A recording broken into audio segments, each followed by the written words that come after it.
मानसूनी रात अपने पूरे शबाब पर थी। मेरे स्टूडियो की टीन की छत पर बारिश की बूंदें ताल दे रही थीं, मानो कोई अनसुना संगीत बज रहा हो। रोशनी कम थी, बस कुछ स्पॉटलाइट्स ने हवा में तैरते धूल के कणों को सुनहरी चमक दी थी। मैं आईने के सामने खड़ी अपनी सांसों को नियंत्रित करने की कोशिश कर रही थी जब विक्रम की आवाज ने मुझे चौंका दिया। आयशा, तैयार हो? उसकी आवाज में एक गहरी गूंज थी जो हमेशा मेरे भीतर कुछ जगा देती थी। वह मेरे करीब आया, उसके हाथों ने मेरी कमर को छुआ और मुझे अपनी ओर खींच लिया। यह स्पर्श जाना पहचाना था, वर्षों की दोस्ती और अनकहे वादों से भरा। हम एक दूसरे में खो गए। मेरे कदम उसके कदमों से मिल रहे थे, जैसे सदियों से हम इसी पल का इंतजार कर रहे थे। एक धीमी भावुक धुन पर हम नाच रहे थे, हमारे शरीर एक दूसरे की भाषा समझ रहे थे। तभी करण की गिटार की धुन कमरे में गूंज उठी। उसकी उंगलियां तारों पर जादू कर रही थीं और उसका संगीत हमारे हर आंदोलन में एक नया रंग भर रहा था। उसने हमारी धुन को अपनी लय में पिरोया, एक वादा, एक निमंत्रण जो हवा में तैर रहा था। विक्रम ने मुझे थोड़ा और करीब खींचा और मैंने अपनी आंखें बंद कर लीं। इस पल को पूरी तरह जीने की कोशिश की। यह सिर्फ एक नृत्य नहीं था, यह एक गहरा जुड़ाव था। एक भूख थी जो मेरे भीतर जाग उठी थी, अकेलेपन से कहीं ज्यादा कुछ पाने की भूख, जहां मेरी कमजोरी को भी अटूट देखभाल मिले। अगली शाम जुहू बीच के किनारे एक छोटी सी झोपड़ी में लैला और मैं गर्मा गर्म कटिंग चाय की चुस्कियां ले रहे थे। हवा में नमकीन खुशबू घुली थी और समुद्र की लहरें किनारे से टकराकर एक धीमी धुन रच रही थीं। मैंने अपनी सारी बात उसके सामने उड़ेल दी, मेरे मन में उठते सवालों और डर को साझा किया। मुझे डर लगता है लैला, मैंने अपनी आवाज धीमी की। लोग क्या कहेंगे? यह मुंबई है, हर आंख ताकती रहती है। लैला ने मेरी ओर देखा, उसकी आंखों में एक अजीब सी चमक थी। क्या कहेंगे? वही जो हमेशा कहते हैं, आयशा, तू अपनी खुशियाँ क्यों त्याग रही है दूसरों के लिए? यह शहर भागता है, तू भी भाग अपनी खुशियों के पीछे। उसने अपने बालों को पीछे किया, उसकी कलाई पर बनी कमल की टैटू धूप में चमक रही थी। मैंने भी देखे हैं यहाँ कई रिश्ते, आते जाते पल भर के लिए, पर खुशी तो वही है जो तू खुद चुने। क्या तू जानती है कि यह एहसास कितना खूबसूरत है? मैंने चाय का कप पकड़ा, उसकी गर्माहट मेरे हाथों में फैल गई। पर यह जटिल है। जटिल कुछ नहीं होता आयशा, उसने हंसी। बस तू अपना दिल खोल और विश्वास कर, जो तेरे साथ है वे तुझे समझेंगे। उसकी बातों ने मेरे मन में एक नई उम्मीद जगाई। हमने विक्रम के समुद्रमुखी पेंट हाउस में मिलने का तय किया, वह जगह जहां पतले पर्दे हवा में ऐसे लहराते थे जैसे कोई घूंघट, और समुद्र का गर्जन सारी झिझक को निगल जाता था। कुछ दिनों बाद मुंबई में गणेश चतुर्थी का त्योहार अपने चरम पर था, लेकिन उसी रात बिजली गुल हो गई।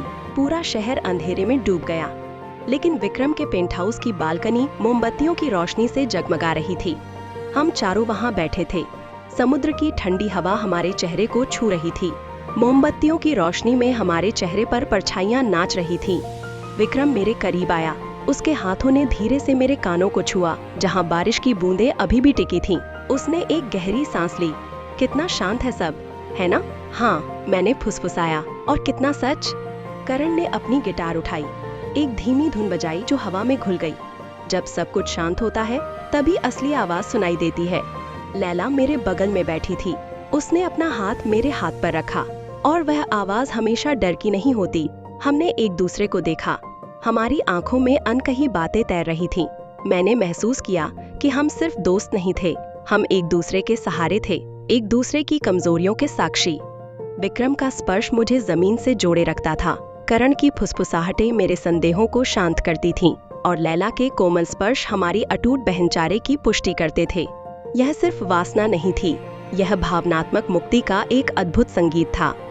हमने अपने अतीत के कुछ अनकहे जख्मों को साझा किया, कुछ खोए हुए प्यार, कुछ पारिवारिक दबाव। हर सांस के साथ हमने एक दूसरे को अपनापन दिया, एक दूसरे के होने का एहसास कराया। एक शाम जब मैं अपने स्टूडियो में थी, मेरी माँ का फोन आया, आयशा, हम आ रहे हैं तुम्हें देखने। सरप्राइज उनकी आवाज में खुशी थी, लेकिन मेरे दिल में एक अजीब सी घबराहट हुई। मेरे परिवार की पारंपरिक सोच और यह नया रिश्ता, दोनों एक साथ कैसे चलेंगे? मेरे चेहरे पर एक अजीब सी बेचैनी फैल गई। यह सोचकर कि मेरे परिवार को इस रिश्ते के बारे में पता चला तो क्या होगा, मेरा मन भारी हो गया। मैंने लैला को फोन किया, मेरे माता पिता आ रहे हैं लैला, मुझे नहीं पता मैं क्या करूंगी। लैला ने मुझे शांत किया, घबरा मत, हम सब मिलकर कुछ सोचेंगे। अगली सुबह हम चारों गोराई बीच पर थे। भोर का धुंधलका अभी भी पूरी तरह छटा नहीं था। लहरें हमारे पैरों से टकरा रही थीं। एक दूसरे में उलझे हुए हम रेत पर बैठे थे। सूरज धीरे धीरे क्षितिज से ऊपर उठ रहा था। नारंगी और गुलाबी रंग आसमान में फैल रहे। हो, हम मिलकर सामना करेंगे। विक्रम ने मेरा चेहरा अपनी ओर घुमाया। तू अकेली नहीं है, कभी नहीं होगी। लैला ने हमारी ओर देखा। उसकी आंखों में दृढ़ता थी। यह सिर्फ खुशी का रिश्ता नहीं है आयशा, यह वफादारी का रिश्ता है। मैंने उनकी ओर देखा। मेरी आंखों में आंसू भर आए, लेकिन वे खुशी के आंसू थे। मैंने हंसते हुए अपने आप को लहरों के हवाले कर दिया, जैसे समुद्र मुझे माफ कर रहा हो, मुझे अपना रहा हो। उस पल हमने एक दूसरे से वफादारी के वादे किए, सिर्फ खुशी में नहीं, बल्कि दुनिया की नजरों का एक साथ सामना करने के लिए। मेरी सांसें तेज हो गईं। मेरे शरीर में एक ऐसी ऊर्जा भर गई जो समुद्र की लहरों की तरह शक्तिशाली थी। गणेश चतुर्थी का त्योहार अपने पूरे उल्लास में था। मुंबई की सड़कें रोशनी से जगमगा रही थीं। हर तरफ मोदकों की खुशबू फैल रही थी। मेरे घर में भी त्योहार का माहौल था। मेरे माता पिता और रिश्तेदार आए हुए थे। मैंने एक सधी हुई मुस्कान अपने चेहरे पर रखी थी, लेकिन मेरा मन अंदर से बेचैन था। एक शाम जब घर में मेहमानों की चहल पहल कम हुई, तो विक्रम, करण और लैला मुझसे मिलने मेरे घर आए। वे मेरे परिवार से ऐसे मिले जैसे वे वर्षों से उन्हें जानते हों।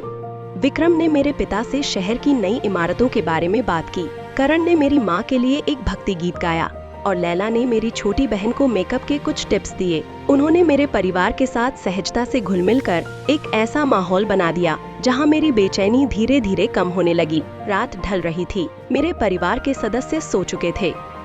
हम चारों छत पर बैठे थे, तारों भरे आसमान के नीचे। छत पर रखे मोदक की खुशबू हवा में तैर रही थी। करण ने एक मोदक उठाया और मेरे होठों के पास लाया। यह सिर्फ एक मिठाई नहीं है आयशा, यह हमारे रिश्ते की मिठास है। मैंने थोड़ा सा मोदक चखा। उसकी मिठास मेरे दिल में उतर गई। विक्रम ने मेरा हाथ थाम लिया। उसकी उंगलियां मेरी उंगलियों में उलझ गईं।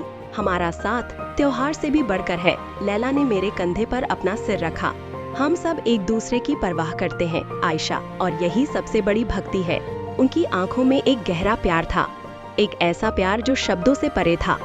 हमने एक दूसरे को देखा, हमारी निगाहें मिली, और उस पल मुझे लगा कि मैंने वह सब पा लिया है जिसकी मुझे तलाश थी।